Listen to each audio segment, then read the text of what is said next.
Hvernig líst þér á nýjan heilbrigðisráðherra Óttar Proppé? Mér líst afskaplega vel á Óttar Proppé, mér finnst hann mjög spennandi persónuleiki.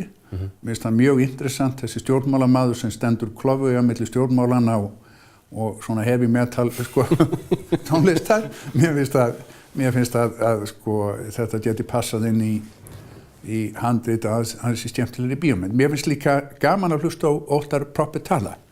Hann er feitjugóður ræðumaður, mér finnst það ræður sem hann er flutt á þingi vera interessant. Það litla sem ég hef heyrt í honum tjásum heilbrigðismál, rímar ágætlega við mínar hugmyndir heilbrigðismál.